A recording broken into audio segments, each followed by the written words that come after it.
What up, it's your girl, Lyrica Anderson from season 3 of Lovin'. Whoa! And it's your girl, Lyrica G.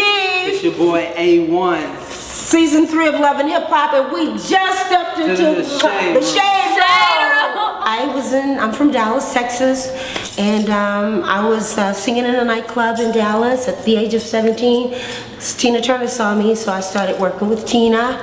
Then I worked with her for about a year, and then I worked with Shaka Khan, Stevie Wonder, Luther Vandross, Tears for Fears. Then in 07, right before her husband died, Ike Turner, I did a 3-month tour in Europe with him.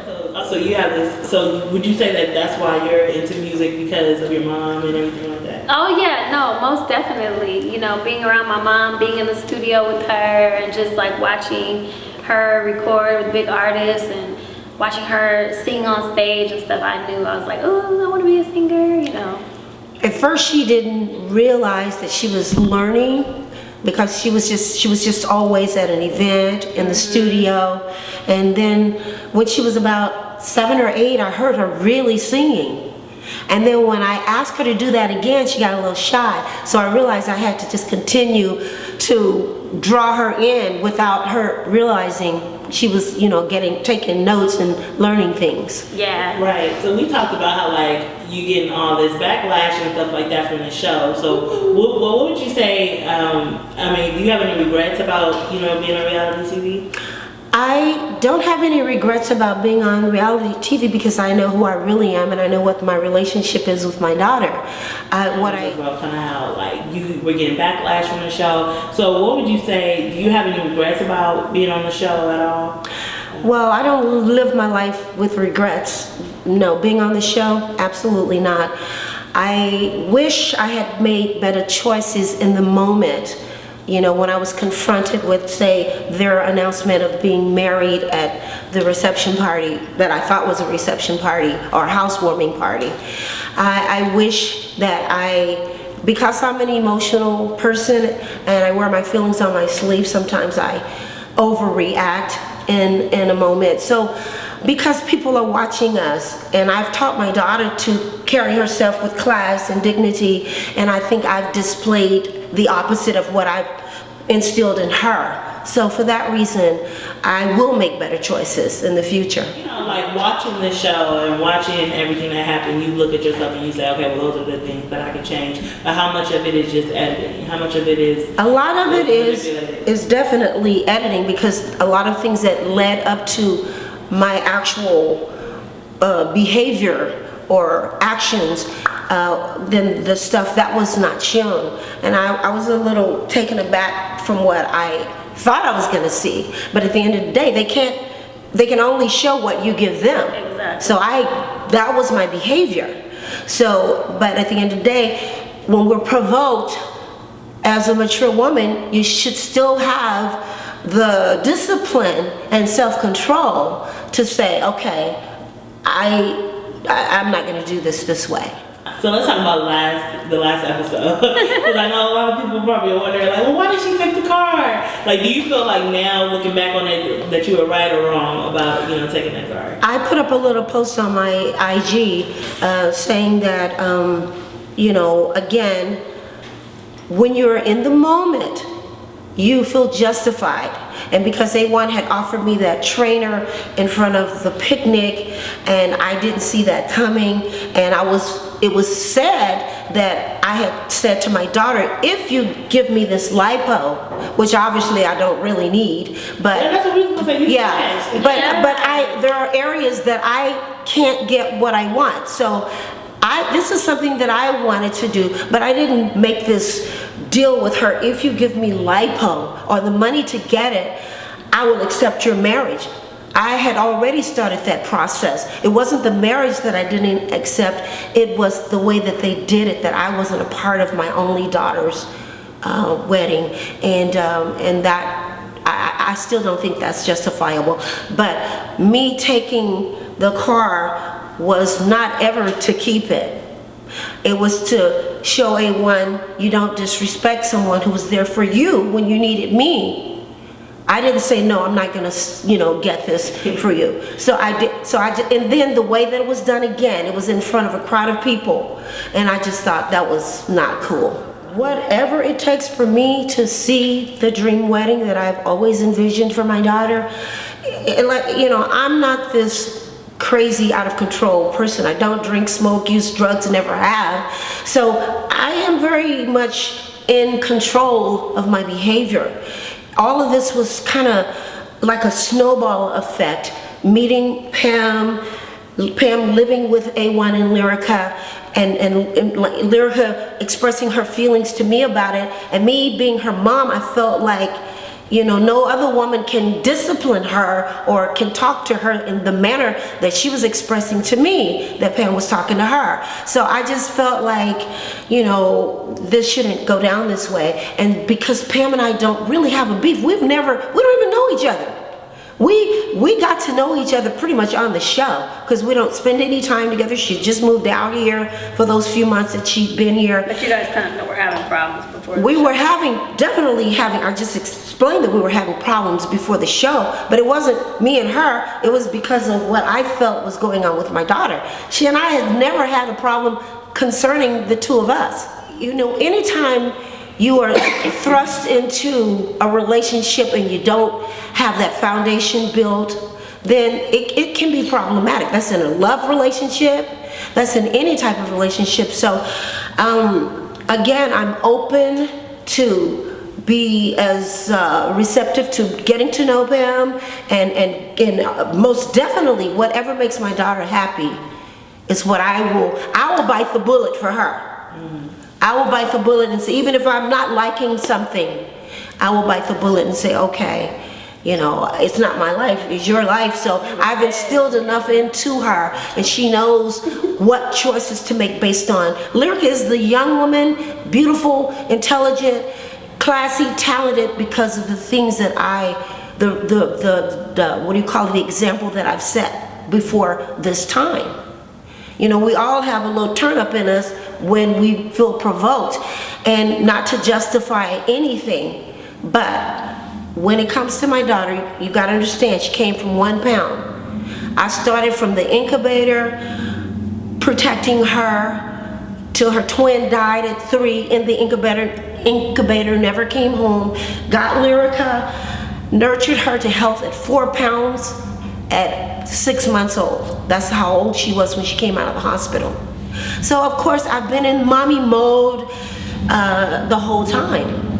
And what I want people to understand is I'm not trying to control my daughter's life. She's very independent and strong-willed, just like I am.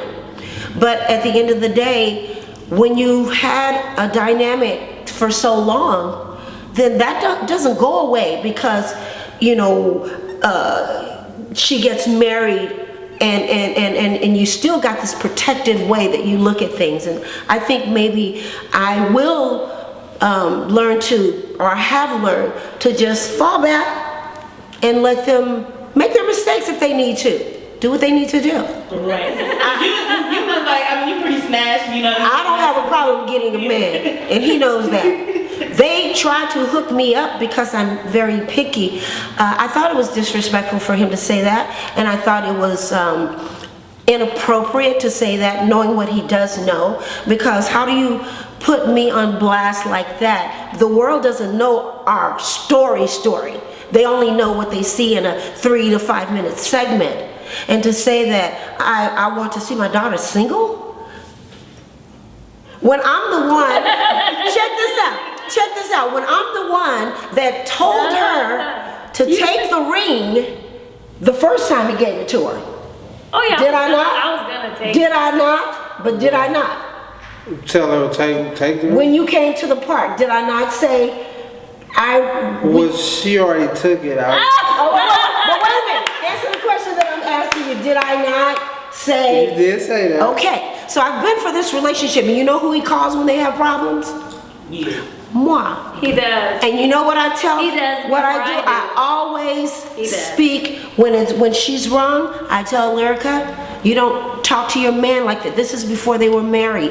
Lyrica, you don't disrespect your man. I don't care how mad you get. You don't do that. And if he gives me the details and say, well, I did this and she did that, and if she's wrong, she's going to hear about it. And I tell him, you should handle that differently. He doesn't call Pam, he calls me. At least I don't know that he called her. But for advice about her, but he gets on her for calling me for advice about him. No, I call you because it's like y'all like that. So it's like she listened to you. So how do you get through it? But A1, do I speak on your behalf every time? If she's wrong, don't I make it right? This is what I want the world to understand, is that I'm not against my baby in A1. I always, even in all my green screens, have you ever heard me say anything derogatory about him? Ever. Never. And that's why I was really shocked when he spoke that way about me.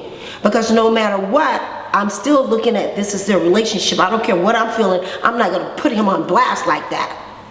So that's the reason why. Okay, every woman can have a bigger ring. Because guess who he showed the ring to before she saw it? More. And guess what I did? Great job, son. I said, this is beautiful. And guess who kept the secret for 3 months when he had it? I didn't know you had it. She didn't even know. So our relationship has gotten rockier because of the dynamic between Pam and I, and then if he steps in. So our relationship has definitely changed. But in the beginning, for 2 years, we had no problem. Mm-hmm. Yeah. So I think you gave him enough tea. Did I give enough tea? You gave him enough tea. Okay, so yeah, that's my feeling, and I do want people to understand, or to not judge me harshly, thinking that I'm against my daughter and A1's relationship, or I'm this overprotective, overbearing woman that doesn't have her own life. I work every weekend doing commercials, performances, so I don't even see them that much. Where do you see yourself, like, career-wise and like family-wise in 5 years? You want me to answer first? In 5 years, definitely I plan to have albums out on a big tour, successful as an artist as well as a songwriter. And if you guys want to know a secret, I think I have a little baby fever. Not today, not tomorrow, but in a couple years. Like, how many kids would you have? One. One? No, like 2. Well, he wants to, but yeah. I mean, I've been seeing such adorable babies, so it makes me be like, dang, but I'm not ready yet. I want to still, get more snatched and have fun, travel. Yeah, definitely kids. A whole lot of money. 5 years from now, I'm gonna have a whole lot of money. Okay. I want to have a couple of businesses going, a publishing company. Mm-hmm. That way the songwriters who's up and coming, it's a great opportunity for them. So yeah. Oh, how do I forget? Yes, definitely some businesses are very important. We have some lines we're working on, hairline, and a couple other things I'll keep on the low for now, but it's gonna be great. Like, if you could sum up your whole personality, essence, who you are, in one hashtag, what would it be? In one? One hashtag. Okay, so if I had to sum myself up in one word, one hashtag, I would say leather, because that's the name of my new EP, and it's going to be dropping before the end of this year. And my new single is called Give It To Me. That's coming out first. We just shot the video for that. Yeah. So leather. I would hashtag right now sound. I mean, everything that I do is like so urgent. It's right now. Yeah. So what advice would you give girls? Because a lot of them roommates, like, we ask relationship questions all the time, and one of the questions they send in is, how long should I wait until, like, he wifes me up, or not even like wife me up, but gives me a title? You know what? That's a tricky question, because I feel like you shouldn't rush a person to propose or marry you, because you want them to, I feel like I would want them to want to do that on their own. And sometimes girls give guys ultimatums, but on the flip side, it's like a 50-50 answer, because on the flip side, I feel like if you're sitting with somebody you know, 6, 7, 8, 9, 10 years and they still haven't even talked about marriage, then I feel like it's about time to go. Because it's like, okay, either their head's not there or they're just never going to do it. But, you know, I feel like you both kind of feel it and it just feels like it's right. But I feel like if it's the girlfriend-boyfriend thing, you know, if I'm dating a guy, I do put him on a time limit. It's like, if you don't make me his girl after like a couple months, it's like, we're not just going to be fuck buddies. Oh, man. That you want to marry them. Marry? Not marry, like just even give them a title. Like, okay, this is somebody that I can wife. Because you know how you saw her and you were like, oh yeah, I'll wife her. Right. Dang, that's a good one. It's really a feeling. But, you know, I say like a good solid 2 months. Same thing, yeah. 2 months. That's enough time to know, like, yo. I want this to be my girl. Cause you still walking around like, we're just dating 6 months. It's like, I just feel like, okay, why are we just dating? What you still trying to know at that point? Right. Okay, so for both of y'all, what's the worst time you ever dated? Ooh. Yeah. Wow, what's the worst sign I've ever dated? Damn. It's one girl, but I don't even know her sign, so like, I don't even remember her birthday. Like, Say a Leo. Why? What's you got Leo? I mean, I like kicked it, you know, we kind of hung out or whatever, but Leos can be a little like Who just overly. hung out? Boy, he trying to get an interview. Look at him, trying to get Like, no, but trying to get girls, the tea. Because girls always say that, like, oh, you know. Hung out just means hung it didn't out. turn into anything serious, but you hung out. You probably had dinner, hung out. You might have kissed, you know, chilled, but it didn't. It never Sex, turned maybe, into whatever. anything. I mean, maybe, but it didn't turn into anything. So back to what I was saying. Leo, from the Leos I've experienced, they're just a little self-indulged, kind of like, it's okay, like they're known to be really confident, but they like talk about themselves a lot, and you be like, oh my gosh, it's just all about them. Oh my god, I'm doing this, I'm me. You start to wonder, like, do you want to know about my day? Or that's the kind of thing I didn't really care for with Leos. But I've also attracted Cancers a lot. Always end up getting hit on by Cancer. Let the roommates know some of the things that you've done. I know, because we heard you co-wrote Jealous and all those things. Yes. So Yes, to clarify for those in my comments and DMs and craziness, yes, I did co-write Jealous. It was a co-written thing. It wasn't by myself, but I did write on that they were project. coming for you in the DMs? I mean, they were trying to come for me, like, where's the proof? We didn't see. And yeah, it was a collaboration with myself and a producer named Detail. So super cool. But you can never, like, when on Beyonce tracks, you never know, like, the writer, right? Or you never. I mean, you do, but it was a very, like, Right. basically my credits got turned in last minute, so I think it's like on Wikipedia, but not on the album, or vice versa, something like that is missing. But I will have a plaque, and I never lie about what I write on. It's very, you can Google it, and it's very factual. So that, as well as I've written for Chris Brown, Demi Lovato, Jonas Brothers, Jason Derulo, K. Michelle, to name a few. Me, Chris Brown. And when you say you write too, or? Yeah, I write and produce. Yeah. So I'm a writer producer. I've written and produced for Chris Brown, Drake, Tyga, Big Sean, Tinashe. Me and her did Pretend for Tinashe. featuring A$AP Rocky. French Montana. We're actually locked in a lot right now. Yeah. Working on French Montana's album. We've been in with him every day for the last week, as well as Chris Brown's album. You know, Chris is our boy, it's my brother. We're about to shoot the Faded to Sade video.